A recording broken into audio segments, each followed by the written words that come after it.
I was just going to college in Connecticut, and my family was in Pennsylvania, and they were coming up for Parents' Weekend in the fall. And I said, Jesus, this is wonderful. You know, everybody wants to come see me. I didn't want to come see me.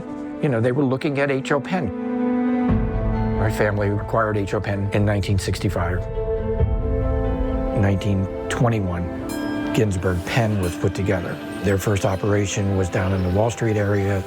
Ham Penn bought Ginsberg out, and that's then led to the founding of H.O. Penn Machinery Company in 1923. Things were going well. H.O. Penn was able to do reasonable amounts of business even during the Depression. And then we got to World War II. Bulldozers could be used to crush machine gun nests, could be used to repair bombed out roads, build airfields. It was on the front lines, it would be shot up pretty badly, and it would be sent back to us. So we did a lot of that repair work, flipped it around and sent it back out there to help the war effort. My grandfather was a heavy highway contractor when Hamilton Penn passed away just after World War II. He loved the contracting business, but he loved equipment even more. My father actually went to Caterpillar with his brother, and they were in business together, and asked Caterpillar if H.O. Penn was available. Caterpillar said, well, we have management in there, but we do have this new opportunity in central Pennsylvania.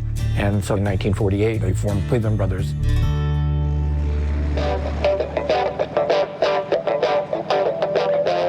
When I started, Caterpillar was allocated to dealers in a very limited way.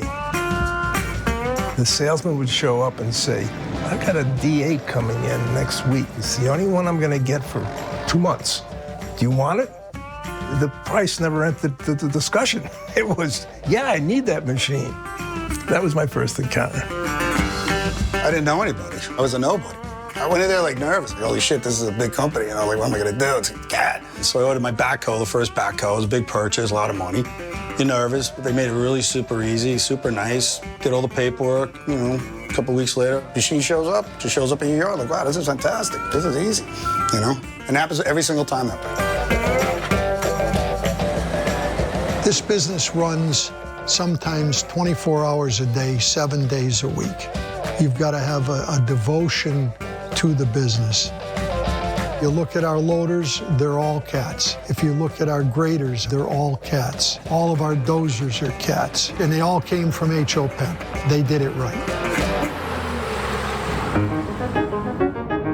Back in the early 90s, when we started the technology division, we were really starting to gain steam and momentum with data centers to the point where we went out for a national contract with Caterpillar and H.O. Penn, and they became our go-to vendor for a whole multitude of clients around the country.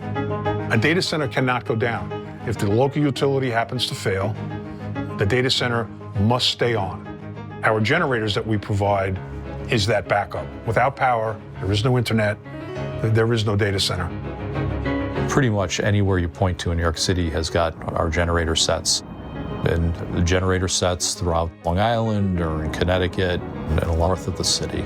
And all of that expanded dramatically over the years. When you see the New York City skyline, you're going to know that the bulk of those skyscrapers, those buildings, were actually excavated with Caterpillar equipment. Whether it's the subways, whether it's the bridges, our customers are working in all of those areas. The challenge is getting the machine to the site. The machine actually has to be assembled on site. And if you can imagine what that's like, moving a 170,000-pound excavator through New York City streets, it's challenging. The highest amount of pride that I have for this company is our ability to put every hand on deck to respond to whatever local emergency will occur.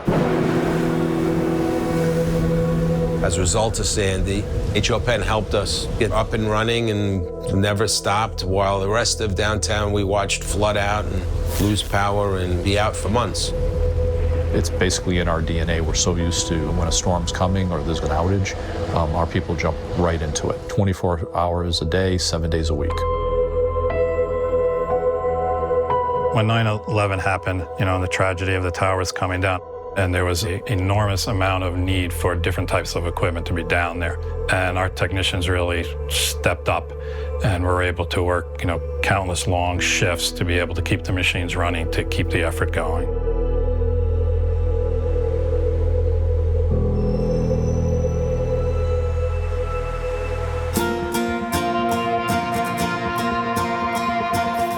make you feel like it's not a big company, like we're here to help you. And they do. You know, if you got a problem, they'll help you figure it out. And I've needed their help quite a few times, and they've always come through.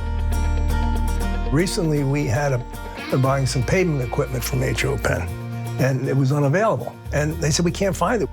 And I said, hey, I'm telling you, I have paving to start, and I need it for that date. They came, they got it. And those are things you remember. Our willingness as an organization to embrace the change that's required to do things differently, and to keep up with a ever-expanding, faster-paced environment, that's going to continue to require us to figure out how to do things faster and better and more efficiently. That will never change. I'm very proud of the legacy of H.O. Penn. Few companies can say that they're as old as we are, 100 years old. And I think a lot of that has to do with how we have managed to serve our customers over those years. And we do that by taking care of our employees. We do the best job for our customers that they can. And I'm looking forward to handing this off to the next generation at some point so they can continue to do the same thing.